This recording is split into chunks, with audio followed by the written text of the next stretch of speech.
And one of these days, are we up and running? Yeah. There we go. Okay. Had to click about 64 little buttons and throw some switches there.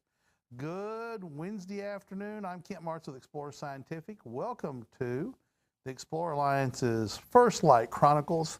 Today, we're going to be talking about good starting telescopes in our First Light series of telescopes, as well as some other great products that'll make your journey through amateur astronomy easier and more enjoyable. We're going to start off with talking about the 52-degree series of eyepieces for your telescope. Now, one thing you have to realize right off the bat is some are different sizes, and most starting telescopes will not take a 2-inch eyepiece. As you can see, the 1 1/4 and a 2-inch. The 1 1/4 is what is in most starting telescopes, beginner telescopes, and used in high-end telescopes as well. Some are 2-inch, some are 1 1/4. So we're going to focus on the 1 1/4. But the 2-inch comes in when it helps us talk about magnification, and you see the effect. So the focal length is the first factor to understand in magnification. People want to have really high magnification right off the bat. That's not the way to start. You need to start with low magnification because it's easier to follow, it's easier to find what you're looking for, it's easier to focus on things that have low magnification. So if we have a telescope with a 1,000 millimeter focal length, the math is 1,000 divided by the number right there on the eyepiece. This is a 40. So 4 will go into 100, 2.5 times? So we add a 0, add a digit, that would move the decimal point. That becomes 25 power with a 1,000 millimeter telescope. With a 500 millimeter telescope, it would become a 12.5 power eyepiece or view. The 20 is the same math. Focal length, 1,000 divided by 20 would be 50 power. Going down to the 10, that would be 100 power. And going down to the 4.5, that would be, we'll call it 5 for easy math. That would be 5 goes into 100, 20 times, therefore it'd be 200 power. So he goes 50, it's 25, 50, 100, 200. Notice the math. Every time we cut the number in half, we double the magnification. That works on every telescope. If you go in a full step from a 40 to a 20 or from a 30 to a 15, it doubles the magnification. So if you're going to be looking at something and you want to start adding power, you don't go from your biggest number, the 40, which is the lowest power, straight to the 4.5 because you're not going to find it, because you think it's centered up, but when you go to a higher power eyepiece, it's generally almost never in that field of view. So you want to think about doubling the power every time. Now, honestly, most people are not going to ever, or rarely use, I was talking to somebody yesterday, he says that he uses his high-powered eyepieces, 5 or 6 times a year. But boy, when that 5 or 6 times a year happens, the planets, the moon are going to look fantastic. And that's why you still get it for those times when the sky has really steady scene and is really, really clear and steady. That's when you want to really turn up the power. And even small scopes will show some big results. So this is the 52-degree eyepieces. We have a bunch more eyepieces in the 52-degree series. These are our least expensive eyepieces. They're designed with the same high quality and high standards that our other eyepieces have. They're edge blackened, which means all of the glass lenses that are in there are blackened on the edge. That increases contrast in your viewing. They're also waterproof and argon purged. We purge the air out with inert dry argon. By getting the air out and the dry argon in, there's no moisture inside the eyepiece, so they're not going to fog up when the correct temperatures happen. That would cause that potentially in a non-waterproof eyepiece. Fantastic investment, and it is an investment, and because it's an investment, you really should consider an eyepiece carrying case, because this makes it really easy to keep your eyepieces organized right here in the carrying case that we're going to feature on Amazon Live here at 2 o'clock. So if you want to get more details, get some pricing, you can follow us over here to Amazon Live. These eyepieces really go in here really well. Let me see if I can stick these down in here. These are real high quality. It's got really good hook and loop that you can size for different compartments and customize it to fit whatever eyepieces you have. This fits the 52 degree series real well if I stack it in here just right. So there I've got 4 of them in there. I'm going to do the Dairy Queen Blizzard Challenge and turn it upside down and give it a pretty good shake. Oh, one of them started to fall out. That's okay because nobody turns them upside down and shakes them.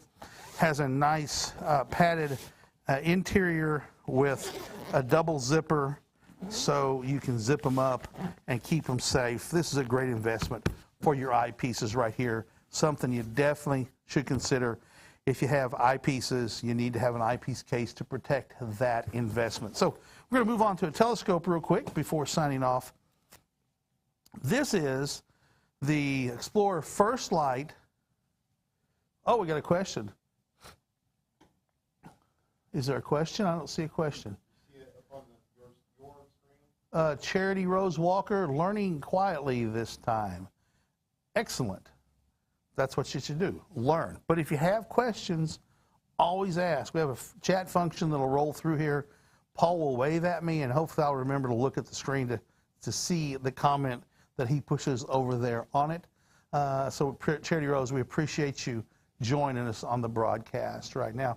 So the First Light, 80 millimeter, 640 millimeter focal length telescope on a Twilight Nano mount. This mount is really simple to use. It's a great starter mount.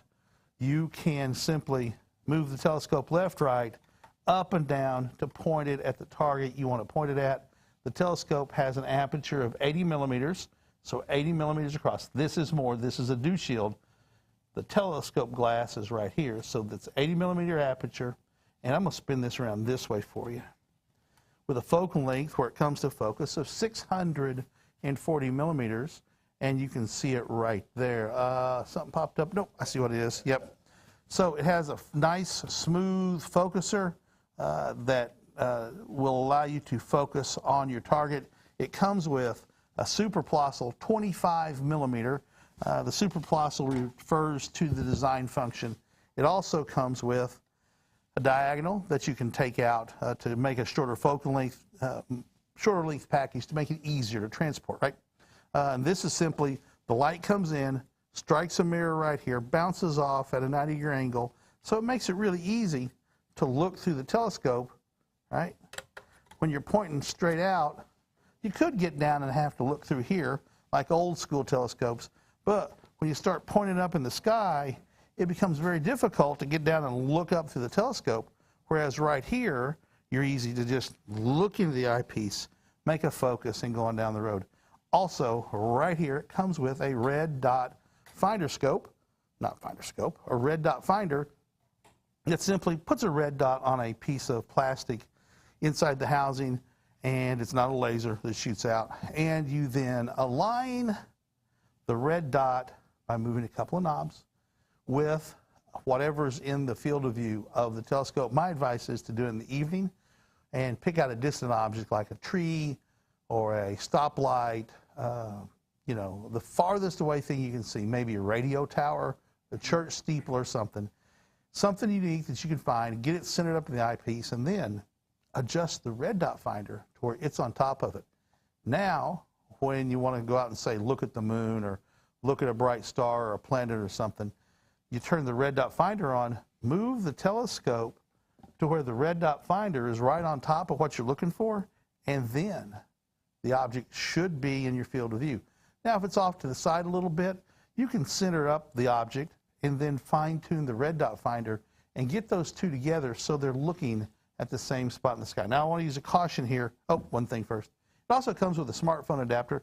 You can put the smartphone adapter onto the eyepiece very simply, just like this.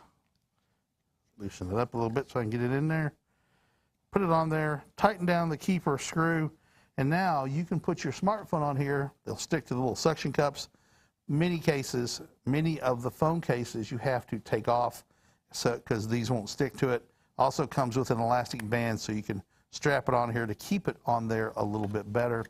This is the Explore Scientific's First Light 80 millimeter, 640 millimeter focal length telescope on a twilight nano mount. Very simple, left, right, up, down. This mount will go higher. We have it short here by, I don't know, 6 inches to make it better for the shot.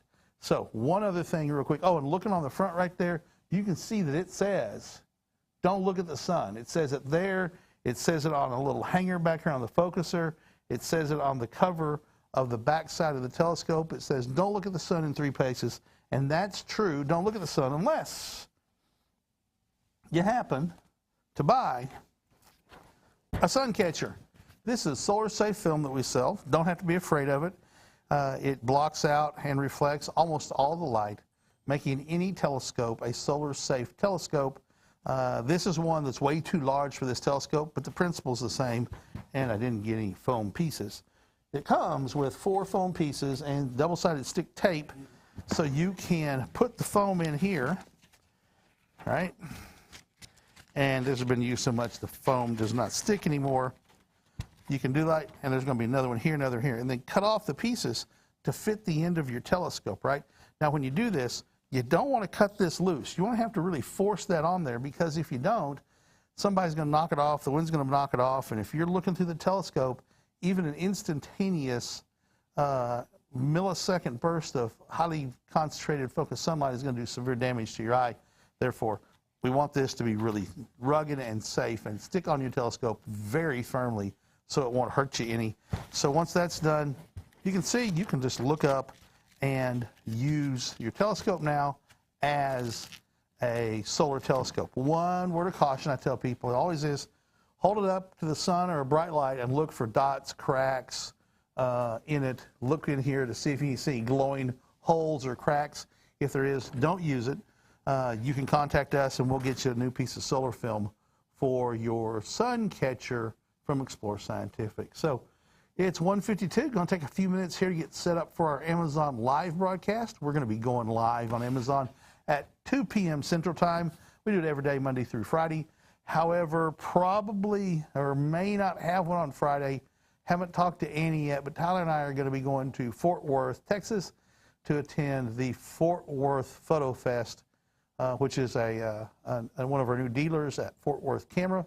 They're within a day's driving distance, so we're going to go down and show off our stuff and do some solar photography and do some training for customers and people who want to use our go-to systems for either astronomy or astrophotography. So, got a few people saying hello. Who do we have? Not seeing them. Huh? Tariq. Hello, Tariq.